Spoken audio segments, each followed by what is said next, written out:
देखुं तो मालिक सिंहद्वार की भिड़ आमे भी आसी जगह दर्शन कर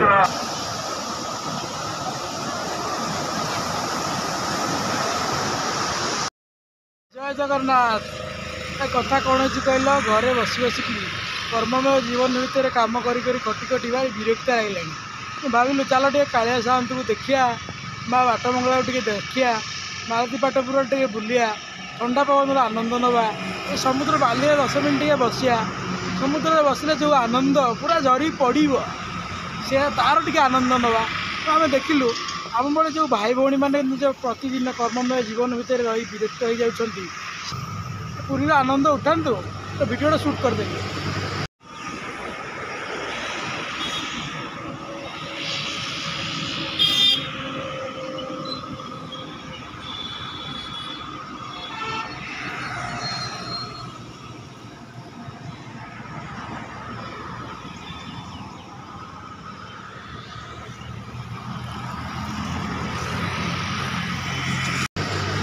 तो नजर पड़ा मालती पाटपुर पाखे सीसीटीवी कैमेरा गुड़ा लगी एमुड़ सेमुड़ पाइप लगी पाइपटा ओढ़ गोटे जोड़े तार झुलिकी अच्छे जदि से तार भगवान न करूँ कार असुविधा न हो जब खसी पड़ा क्या चक कि बेके लगिला कौन अवस्था हम कहल तो तुच्छाटा पैतृक प्राणटा पलैब। ये देखु सीसीटीवी पाइप एमुड़ सेमुड़ जा गोटे तार ओढ़िक अच्छी केत से तार खसब क्या गाड़ी आगे कि क्या चक लगी प्राण पलैब। मालती पाटपुर डे श्रीक्षेत्र भितर को प्रवेश कला बेले जगन्नाथ मंदिर जिते पाख हुए कालिया साहंत को देखार आशा उत्कंठा से अधिक हुए दूर चका नयनकर चका चका आखि दृश्य मान हुए लगे जमी कालिया साहंत भावर डोरी लगे आमको टाणी नेउछंती कारण से होती भावर ठाकुर से धन संपत्ति देखते केवल भक्तर मन श्रद्धा भक्ति देखते।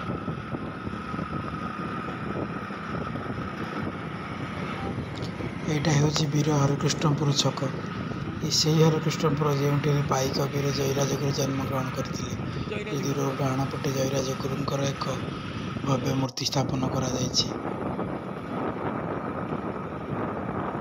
हरिकृष्णपुर ठार आगक गलापर माँ बाटमंगला मंदिर पड़े। माँ बाटमंगला पुरी को आसुवा प्रत्येक विपद असुविधा को नाश करती चलतु आम भी माँ को दर्शन कर आग को बढ़ा।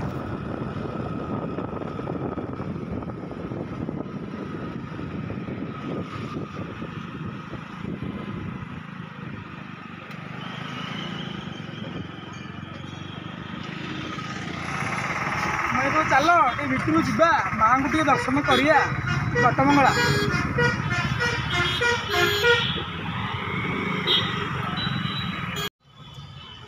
मालिकाटा जो 8 ब्रिज एटा दीर्घ इंग्रेज शासन समय ब्रिज बहुत पुराना हो गलानी तेणु या कौन भारी जान कि हाल्का जान भी आसुना केवल चलिया लोकों प्रस्तुत कर बाहर लोक जी पुरी आसती यू कालिया साहंत को देखिए दर्शन करते मंदिर ये झापसा झापसा दर्शन हो।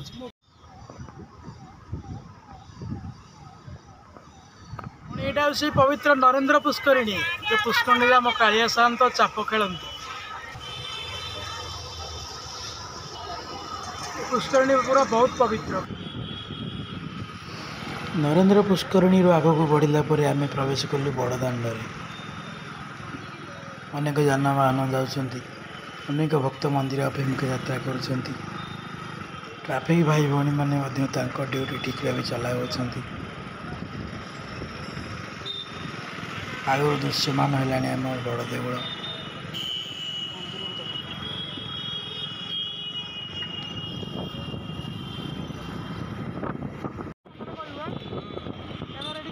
यहाँ हूँ श्रीमंदिर कार्यालय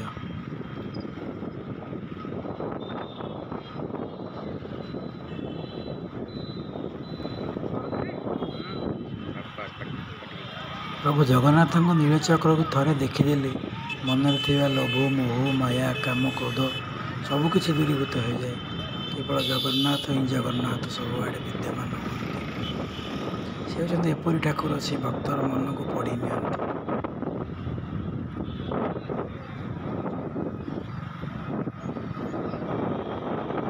चलतु सिंहद्वार पतित पावन को दर्शन कर भीतर को କାଳିଆ ସାଆନ୍ତଙ୍କୁ ଦେଖି ଆସିବା।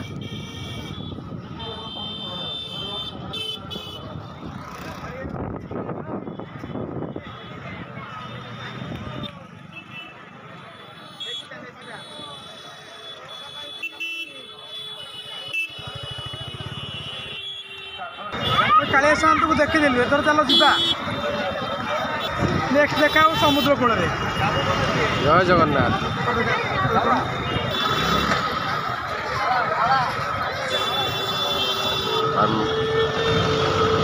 ମାଲିକ ଦେଖୁଛନ୍ତି ତ ସିଂହଦ୍ୱାରରେ କି ଭିଡ଼।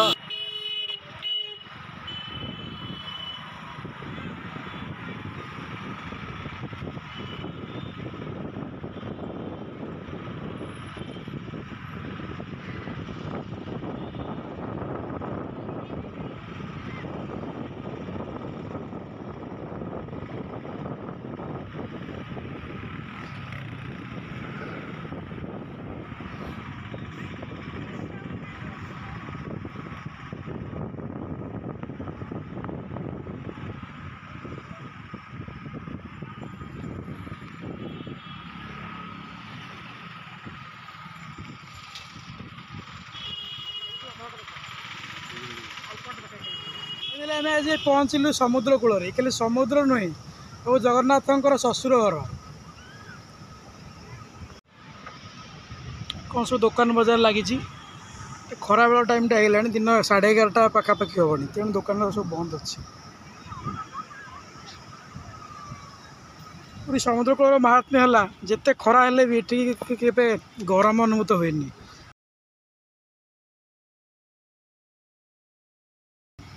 କେତେ ଲୋକ ଆସିଛନ୍ତି, ଗାଧଉଛନ୍ତି ତା ଭିତରେ। ଷଣ୍ଢ ଦୁଇଟା ଶୋଇଛନ୍ତି ଛାଇ ଦେଖିକି ସେଠି।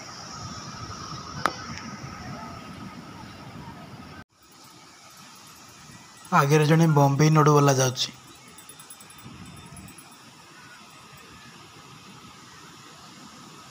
ସମୁଦ୍ରର ଗର୍ଜନ ଯେତେ ଅଧିକ ହେଲେ ମଧ୍ୟ ଜଗନ୍ନାଥଙ୍କ ମନ୍ଦିର ଭିତରକୁ କେବେ ଶୁଭେ ନାହିଁ। ମନ୍ଦିର ଚାରିପାଖରେ ଥିବା ମେଘନାଦ ପାଚେରୀ ସମୁଦ୍ରର ଶବ୍ଦକୁ ଭିତରକୁ ଯିବାକୁ ଦିଏ ନାହିଁ।